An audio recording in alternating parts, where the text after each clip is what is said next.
Hi, this is Michael Waits, and welcome back to Insurance for the New Possible, a Chubb conversation.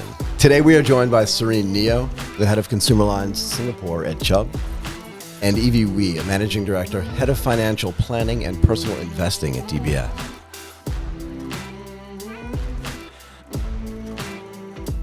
Before we get into the main part of our conversation, it's just so much better to get a little bit of your backgrounds for some context. Can you start, Serene? Yep.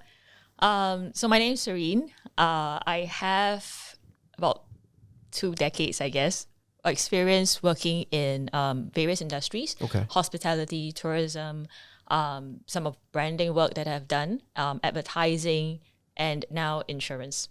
Yeah. I guess my passion is really about people and consumers. Great. Yeah. I like being able to break down consumer behavior, understand how they think, and then find very small nuggets of insights as to how we should address, work with them. And what gets me really excited is when I discover what consumers themselves don't know that they want or that it works for them. Got it. So that's my area of passion. Interesting. Evy? I have been close to 18 years in the financial industry and only in the financial industry. I spent a decade in the corporate banking side and the last 5 to 6 years in consumer bank.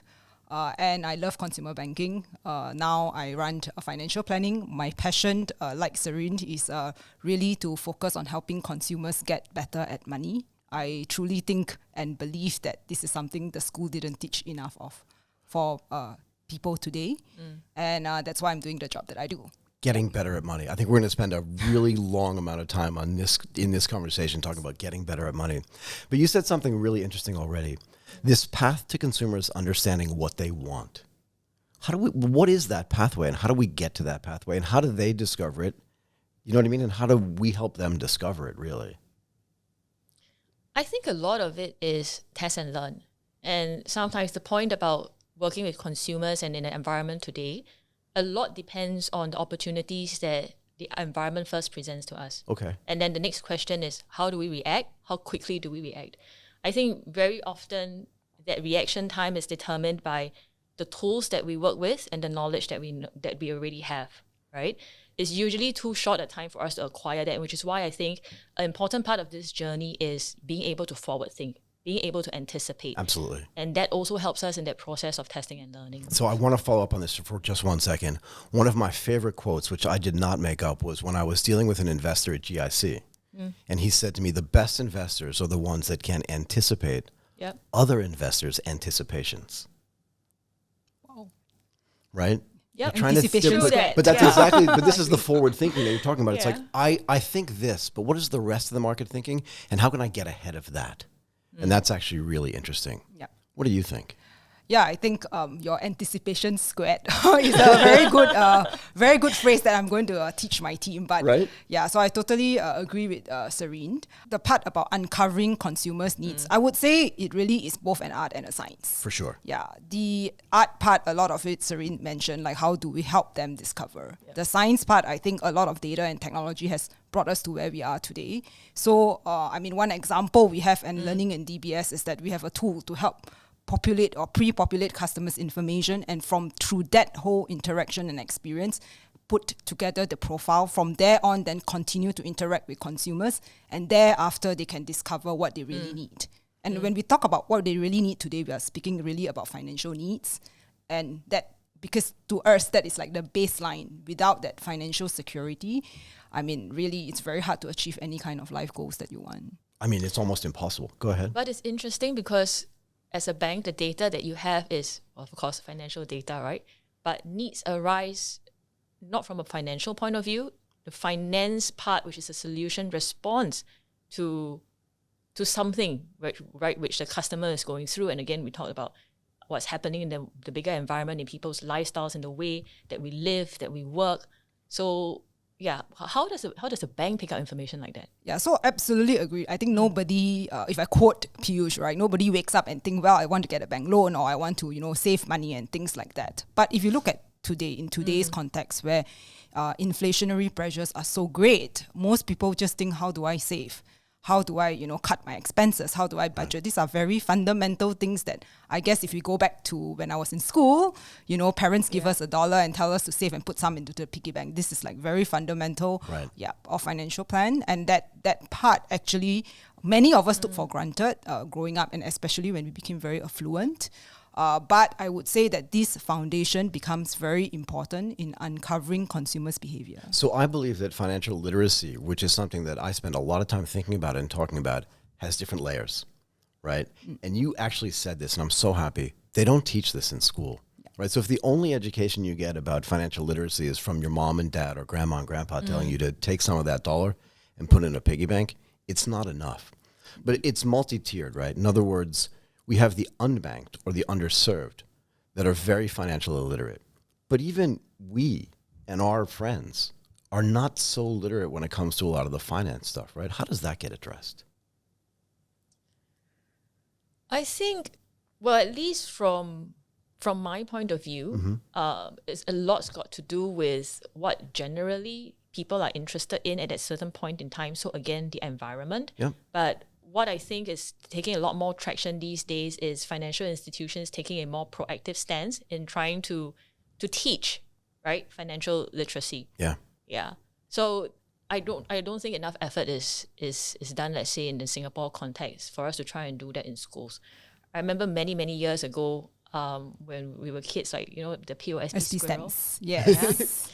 Yeah, so the POSB squirrel, it comes with a little piggy bank, but that's very fundamental.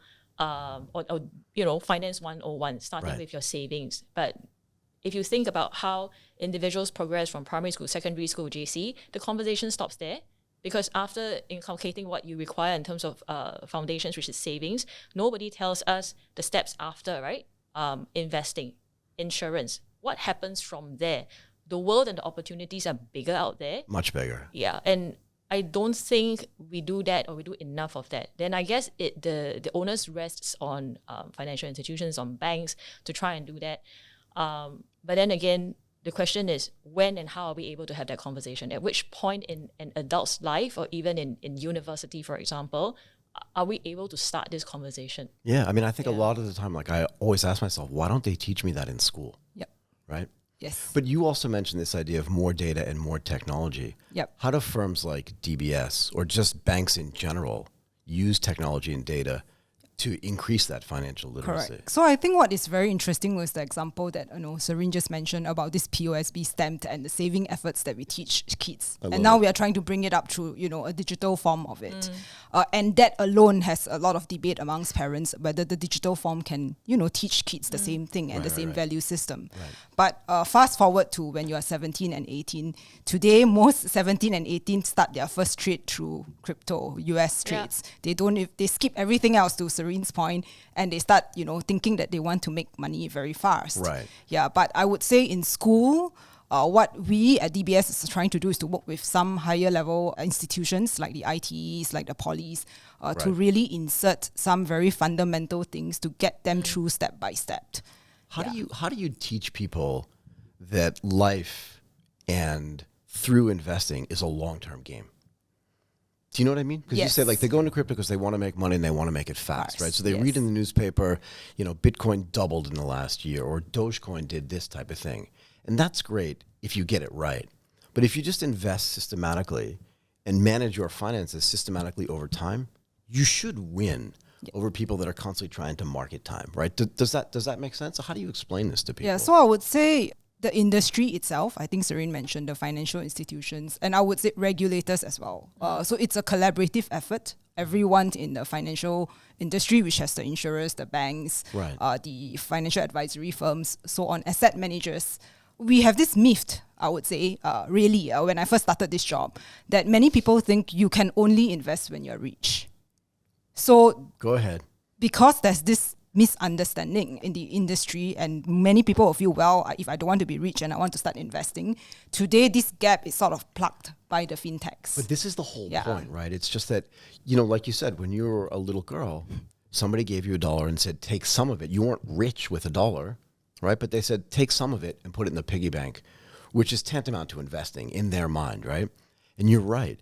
If you literally take some percentage of whatever income you have anything that you can afford and invest it in something. Over time, we used to say on the trading desk, if you're not in the position, you can't feel it. You can't feel the market going up and going down. And it's the same thing. How do you fix that? So I think one of the biggest thing that we are trying to do now is to equip consumers with that know-how. So we go back to some basics, teach them beyond savings, what is really the first step after. And I think we have to come back to the whole part about protection and insurance, which I think Serene, it's a path that Serene is very good at. Because I think, again, in the description that I had, the 17-year-old just skip that part and start thinking about growing their wealth very fast. Right? Not understanding that life has a lot of risks and you need to protect yourself. But do you think there's a way to sell this to people or to present this to people as protection? Right? In other words, if I said to you, wear a seatbelt, you feel like, okay, that makes me safer. But if I say buy insurance, maybe people feel like, why do I need it? But if you sell it as protection, maybe they feel like, I get that. I could fall down and hurt myself when I'm running, when I'm hiking, when I'm skydiving, when I'm doing anything. Is there a way to like change the way we present this to people so that it feels more useful to them? I think particularly on the consumer side. Yeah. Well, in insurance today, if you just look at insurance ads, right? The headlines always start with protect yourself, protection at, protection from how much. I think we're already doing that. Okay. So fundamentally, what I think we need to address are actually two key concepts when it comes to money or financial planning, wealth management. First is what you mentioned earlier, the time frame, right? The runway. So helping people understand that you're not looking for a burst, you're looking at a steady way to grow your wealth, your income, and over time. How to take advantage of that. So that's the first key concept. The second is, in fact, that of balance. So that balance between investment and protection, i.e. risk versus protection, I think it is something that people need to understand or we need to teach a lot more of. Coming back to your question earlier, do we think in terms of talking to customer, will the use of protection be a more, relatable word? I don't think so, because it all boils down to recognition of need. What happens today is that the 17, 18-year-old and people in their early 20s, they think they'll live forever. We all start out like that, right? I'm not 17, but I still feel like I'm going forever. they think they'll live forever, and all risks are then a little less relevant at that specific point in time, that life stage, right? So I think age plays a factor. Second is, particularly at that age, you tend to think, what do I have to protect? I have little, I have little to lose, there's not much to protect. So the examples that you mentioned earlier, and which makes some key areas or types of insurance a lot more popular today, life insurance for sure, medical, and in the case of general insurance, definitely personal accident. Yeah, so these are the ones that naturally come top of mind. But there are many other categories that people think a little less of, like what? Like we have this product called Masterpiece. What is that? You protect your assets. You protect the things that you own, your art piece, your rum collection, your whiskey collection, right? Your jewelry.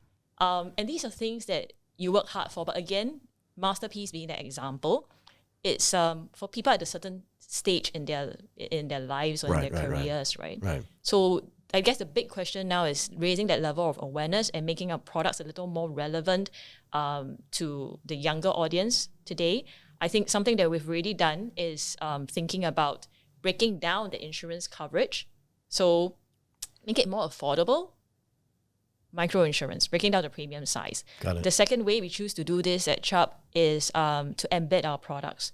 So while you don't think of this intuitively, like, he said, Piyush asked, who wakes up one day and wants to buy insurance?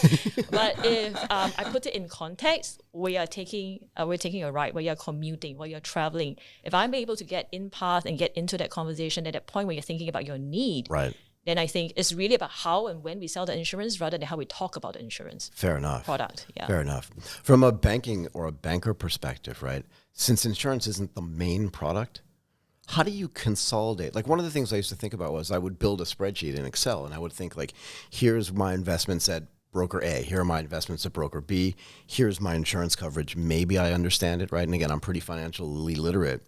How do I consolidate all that stuff into one place and really get a picture? Because people do think at some level, my insurance is over here. my investments are over here, right? This is the risk versus protection Yep. thing that you were just mentioning. But actually, they're very related. Yep. Indeed. How do you consolidate all that together so people can actually understand that? Yeah. So I will tell you the good news first, and then I have some things to add to what Serene has said. Always the good The news. good first. news in Singapore is that there's this thing called SG Findex, which is a collaborative project between the MAS as well as the banks and So the the Monetary insurers. Authority of Singapore. Yes, correct. The Central Bank of Singapore. Yep. And what we do is we allow consumers to consent and provide, with their consent, aggregate assets and liabilities. This is across institutions, right? Yes. Go ahead. Yes, as well as eventually insurance policies. Eventually. Yes, What it's does that very mean? soon, at the end of the year. So this is open banking versus open insurance. This is open banking with a purpose in Singapore. Go ahead. Okay. Yeah, so what we do, or rather what the industry has done, was to allow consumers to aggregate their balance sheet, and where their balance sheet would have their asset and liability, and now we will add on to the protection from the insurance. So you consolidate all those things Yes, together. yes, yes. How does that change the way you look at just product creation and product selling as well? Right? Because if you're aware of the fact that all of your products are going to now be commingled with somebody else's products, it changes the way the business works, no?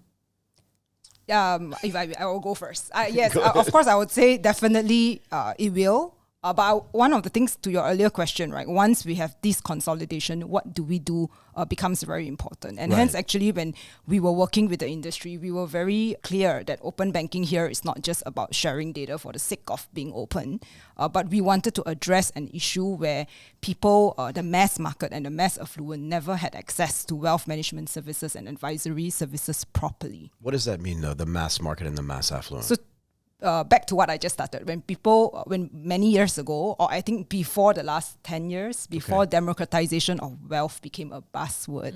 Yeah.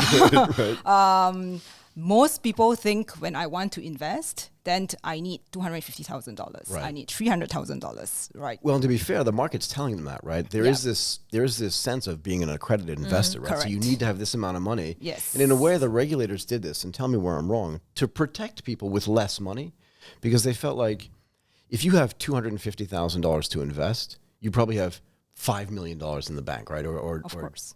assets, right? But if you only have $10 to invest, maybe you only have $100.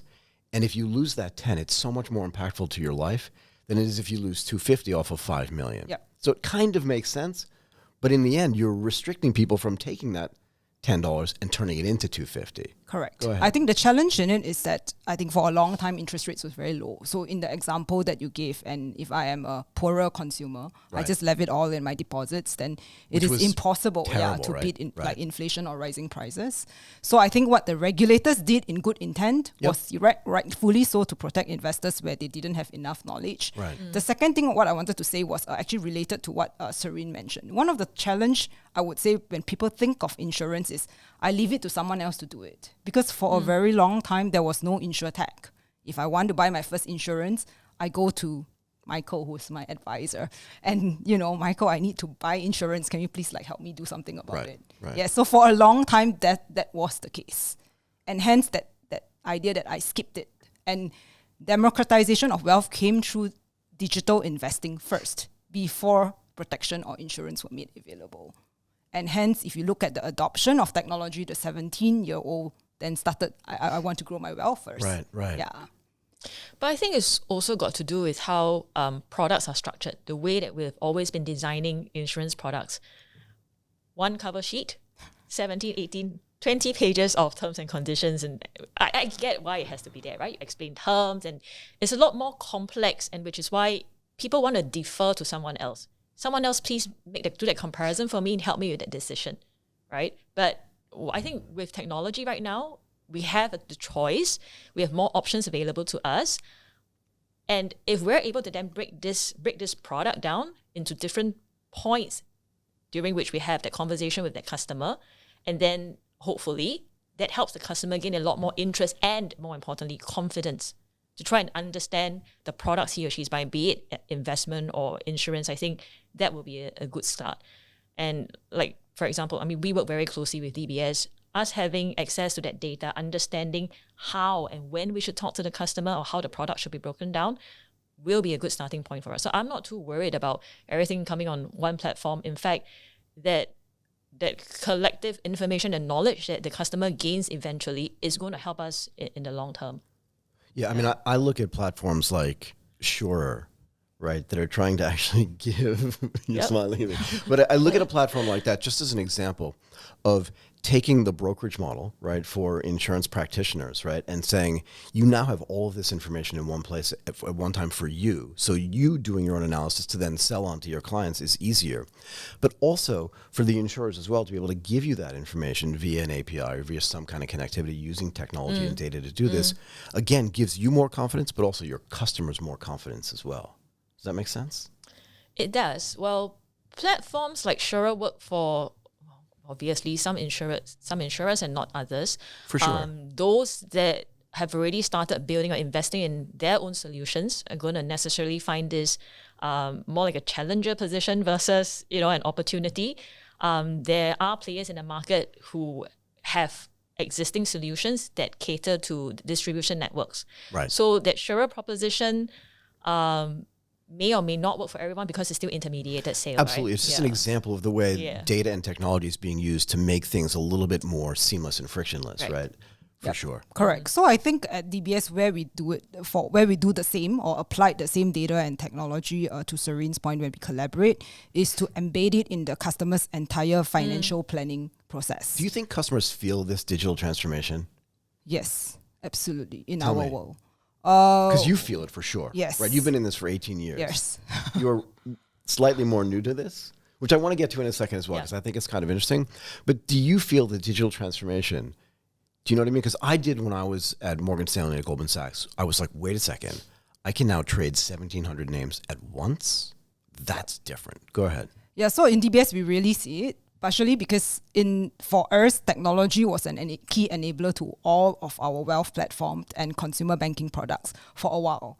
And I think what is quite astounding, I think, in the last 3 to 4 years after we launched this digital financial planning tool called NAV Planner in Singapore, on the back of this open banking in Singapore, is that for the last 3 years, we have quadrupled the customers who are able to invest through digital advisory. Wait a second, quadrupled. Yes, that's 4 big, times. That's I understand. I know. I know what quad means.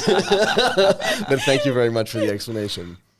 Wow, that's a lot. Sorry, go ahead. Yeah, hence I think I didn't manage to finish what I wanted to say earlier. Sorry, but basically what Serene mentioned about risk management and the idea of teaching people how to manage risks. Yeah. Yeah, and it's not so straightforward. Correct. Go ahead. Yes, and I must say in Asia, most people not everyone take risks the way that it is. Hence the example that you have, why people at 300,000 and they can invest when they have $5 million. It's okay. I can lose less than 10%. Yeah. And I can take the bet on it. Right. Versus someone who have $1,000, and if I take $100 minimum to invest and I lose all of it, that's 10%. Right, but it still feels bigger. Correct. Even if it's the same 10%. Correct, because I only have 900 left. It's material Yes, to my life, right? Yes. Right. Yeah. So I think this education of risk management and not giving this risk management work to someone else to do it. Right. Whether it's the bank, the insurers, the agencies, the brokers. So this mindset will have to be shifted. And that's what we are really putting a lot of efforts and focus on from DBS's side to our consumers. Do you feel like all of these services are getting abstracted away because of technology? Right? In other words, if you've quadrupled the number of people that can now make these investments, it feels more accessible to them, right? Yes. How does tech make that experience for them better so that they feel like, hey, I can do this too? I think tech alone would not be possible. For sure. Correct, It enables it, yes, but go ahead. Correct. I think a lot of the things that we have learned from our journey, together with Sharp especially, it's around the whole customer experience. So how do we present something to a customer so that they understand? So if I say, Michael, this is the market risk, you'll be like, what are you talking about? Already, right. Or like your risk profile 1 to 5, but what does 5 mean? What does 3 yeah, mean? What does Right. 1 mean? Yeah. Right. Or when do you have any? When I'm asked a 17-year-old, do you have experience in investing? They're like, of course I don't have. I'm 17. So it's not possible, right? And hence we learned through this whole process of this iteration with consumers that it's not just the math behind it and the models behind it. sure. It is the whole designing of the customer journey and observing them. I think Serene brought this up, right? Like when we observe them, how they behave when they took their first trade, what did they actually buy in their first trade, how much was it? Right. What kind of risk they were prepared to take, and all of that stuff. Right. And then from there on, we deduce their financial profile and then get them to reconfirm again. Yeah, I mean, I say this a lot. I think you actually have to be in something, involved in something first to feel it, and then start making decisions about how to behave inside of it. Right? I can sit on the sidelines and say, for any sport, right? Oh, why didn't you pass to the other guy? But I don't know what it feels like to be on the field. Yeah. And when I do, then I change my perspective. And I don't think investing is any different, no? Investing is not any different. And in fact, I think what technology has done is that it's made a lot of products, a lot of tools, a lot more accessible to the average consumer. And then the way we are able to then simplify these products, make it entry level, participation then encourages learning. So I think that's essentially what technology has done for us. So you talked earlier about test and learn. Yeah. Right? And test and learn to me is just iteration, constant iteration. What is it like to operate in an environment where that's okay? Do you know what I mean? Where it's okay to say, I'm going to try this. That didn't work, but I think this might work. Because that's the feedback that you get. If you really want to make the customer experience better, you have to try something. Yep. And you can't build it in a vacuum. Does that make sense? Yes. I would say the first failure is usually the hardest. But it really is, and it's scary too, yes, right? correct. Yes, especially I think for like ourselves, we are dominant here. So like if it's, it didn't meet expectations, it's usually a larger, the magnitude is felt a lot more. But exactly to Serene's point about, testing and learning, even together with Sharp, when we embed something as simple as travel insurance, that we do on our shelves and make it digital and make it available. And when COVID came and it was nothing left, and then what do we do and how do we pivot? And all of that experience, I would say, definitely has helped the team to be able to do better and iterate better. And if one example I would say is like in the case of travel, which is the most recent, I think for like 1 and 2 years, we never had travel. Nothing. Right? Yeah. And our partnership with Sharp Travel was a big thing for us. Yeah. We built travel marketplace, many things around, some of these propositions. Right. Yeah. But I think where we couldn't do it then, we did other things. Yep. COVID insurance. This is part dengue of test and, insurance. This is part of test and learn, though, right? Because you know that Correct. product is going to work. And again, this gets back to this idea of we're making a long-term bet on this product. And okay, we're in the middle of a pandemic, which nobody anticipated. Yeah. But we kind of know we're not going to be in a pandemic forever, even if it just turns into an endemic, right? And when we come out of it, all the things we learned by having it, not being able to use it, and then building other products around the same philosophy means that when we come out of it, that product now is just going to go boom. No? No, I think specifically a point earlier, to be able to do test and learn, a lot relies on experience and confidence. Go ahead. So Evy said earlier, right? We were not able to do travel insurance and we did COVID insurance. So how we were able to do that? COVID, an extremely new risk. We had no idea. We had no data. We didn't know what we had to deal with. But having been in insurance and an industry, being in a number of markets for a number of years, right, what we're able to do is rely on our experience handling other forms of infections, other forms of pandemics. Right. So that has helped us along. And then, of course, just taking that leap of faith, just calculated risk, and let's just go ahead with it. Yeah. But this leap of faith actually is also very interesting. Just give me 1 second. Yes. Because you said something super interesting. A lot of people believe that insurance products are just based on years worth of data. And then if I come in with a certain profile based on my own personal data that matches kind of other existing aggregated data, then I get this type of coverage. But for COVID, there was no data, but we could still write products for this. Does it change the way we think then about how other products can get built? And to base them on other pieces of information as opposed to all this historical data. Yeah, so I don't think it's just limited to banking, insurance, or even technology, right? Sure. And that's exactly what we did. We usually limit, it's just like how we do sandbox testing, right? You draw certain parameters, you decide that. Can you just explain to people what sandbox testing is? Okay, so sandbox essentially means you draw some parameters around you isolate mostly it. Correct. Yeah. The type of risk you're writing, the type of customers that you're targeting, right, how you're going to be distributing, and you limit the period of the campaign or of the product right, being introduced in the market. And of course, there will be some form of agreement as to when we should discontinue the product, how we exit from market, Right. and if need be, as quickly as possible, right, Right. or urgently. Right. So being able to draw those parameters is important, and I guess it also helps when, as an insurer, we take risks like that. We have partners who understand the product category in the first place and come along with us and agree that there are going to be things that are not within our control. How do we then respond? Because for a bank like DBS to say, we'll discontinue the product, is not going to be acceptable. But thank goodness, it all worked out well for us. Yes. Yeah. Sorry, go ahead. No, I think for us, we just prioritize what is important for our customer. So as long as it is important, in the case of like when COVID happens, yes, a lot of unknown, but at the same time, it is necessary during the time that we were living in pandemic. So we accepted it and we tried out together. Right. Was there a certain level of excitement around creating new product? Right. This has never happened before. This is kind of like, it's scary for sure.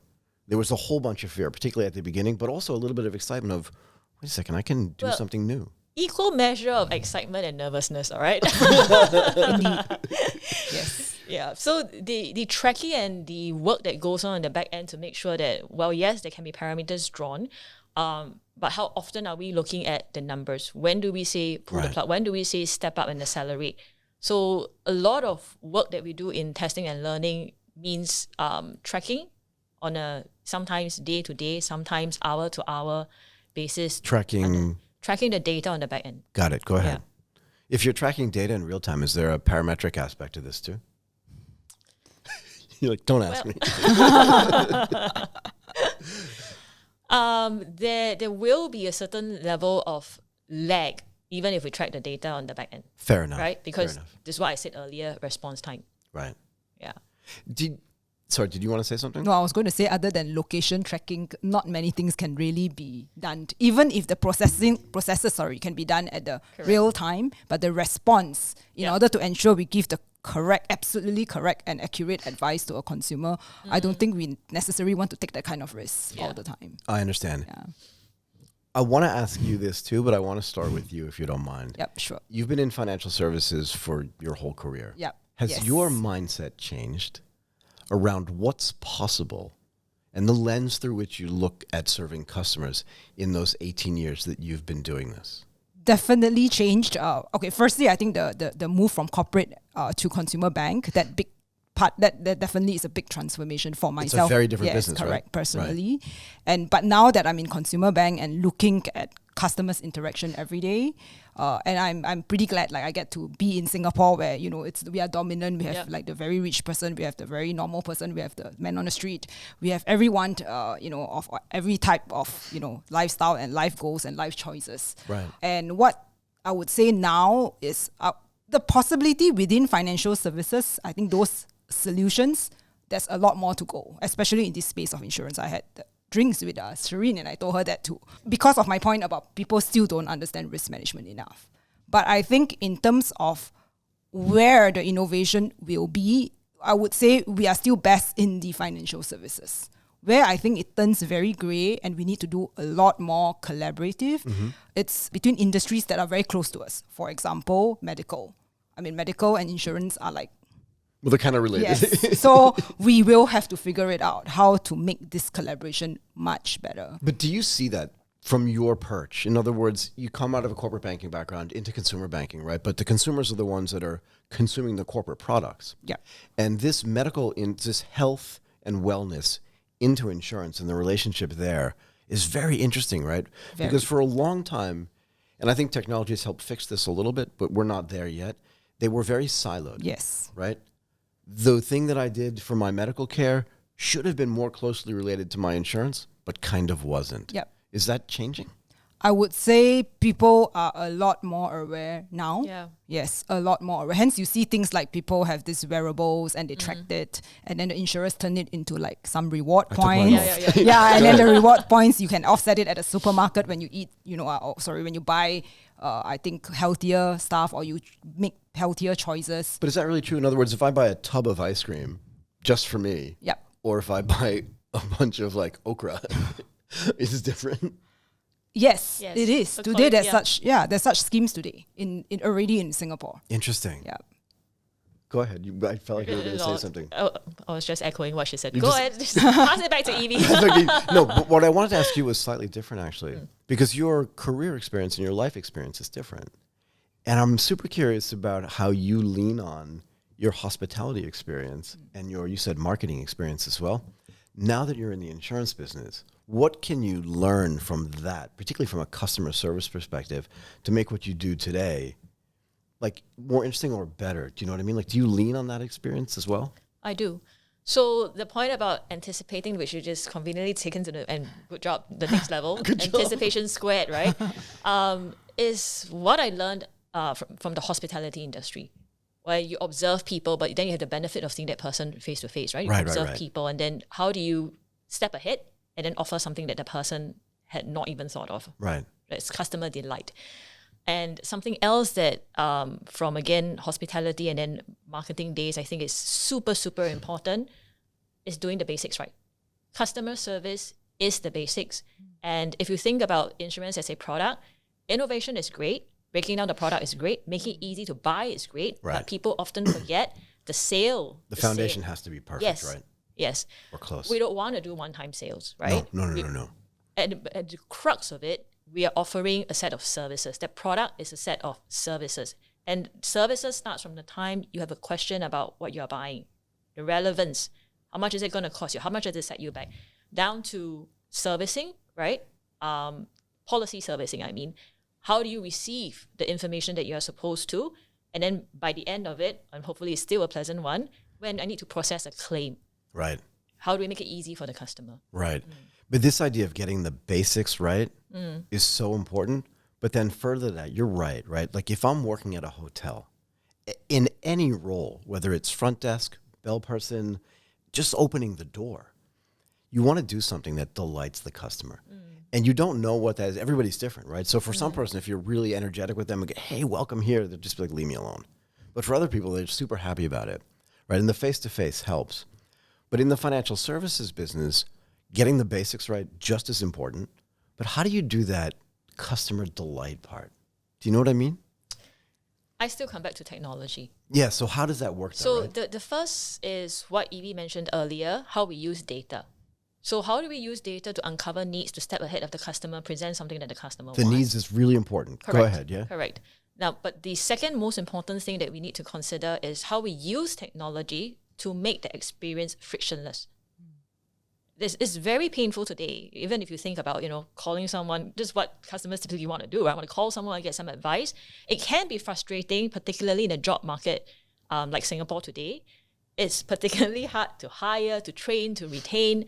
And this is the knowledge repository, our people. But going forward, what technology offers us is through AI, through machine learning, right? The same thing that the individual would have learned is now learned by the machine. I may not have to repeat this twice. I don't even have to train the same customer service agent twice. There will be scenarios we have to fall back to a person to make a decision, but the quality of how we translate decision making today, how we want to serve our customers into technology, into a machine, is going to be the difference in how well we're able to serve our customers properly and delight them. Do you think there's a hybrid solution? For us, absolutely. We will definitely. And I want to define hybrid Yes. because I think we agree on this, but I just want to make sure that I define this properly. You said using technology to help the customer service agent, not having to train them twice. You think the agents, whatever role they're playing, are still super important. I think humans want to interact with other humans. Correct. Yeah. I think if nothing else, COVID must taught us that the little human bit though, right? connectivity, and the isolation can do terrible things to people's mind and mental wellness. I think for us, really we definitely believed in that hybrid component. I think where it is to find the balance amidst the constraints and amidst this thinking that certain types of job, we no longer want. I mean, there's a lot of those hyped coming into, what technology could do, what AI, ML could do to jobs, right? So But we have come to a point to realize that it is important to have this balance. Yeah. So if I use healthcare as a good example, Go ahead. if I am diagnosed with something and I need surgery tomorrow, and you're going to tell me, just go Google, find it out, go step by step with the technology, I won't have that mindset or anything like that to do. Or if I got COVID, then I will be wheeled into like NCID and be isolated. How do I claim insurance then? Right, but you also, Yeah. do you ever have this feeling where you feel like you read about something, some COVID, let's use COVID as an example. Correct. You're like, it's hard on your lungs, it may give you a slight fever, and your head's going to hurt a little bit, and then you wake up on Tuesday morning and you feel like, I think my lungs are hurting a little bit, right? Because you've Googled it and figured it out, but you're not sick at all. Yes. Right, so sometimes I want to be able to call somebody or just get tested, whether it's using AI or anything, but just going on the internet and finding out what the symptoms are sometimes can be a really negative experience, Correct. no? Yes, I want to self-diagnosis. Self-diagnosis, I Yeah. think, for me, I feel like it just makes me nervous. I'll fall asleep some nights thinking, I wonder if I have COVID. I don't have it ever. But you know what I mean? Because you know Yes. what the symptoms are, and sometimes it can just mean nothing. Yes. That's why I think humans are really important. Correct. Do you think so as well? I agree humans are really important. And I also agree that there can potentially be, not potentially, there should be some form of a hybrid model. Human interaction is important. I think so. But I think when we talk about customer servicing and what we want to eliminate is when the interaction with the human becomes the negative experience. Yeah. And I think very often, and which is why there are people who prefer chatbots, right? Chat, yes. I prefer WhatsApp chat because number one, there's a record of everything that I have, Right. And we exchanged. both have the record. Yes. This is interesting, right? We both have the record. Go ahead. Correct. And in products like insurance, and there are many more complex products out in the market, the only way to make it simple for the customer is if the answer is always consistent and the answer is always fast, quick. And Interesting. Exactly. So that most customer service, operations is not able to offer. And sometimes if a question, middle of the night, I have a question about my insurance policy. Where and who do I talk to?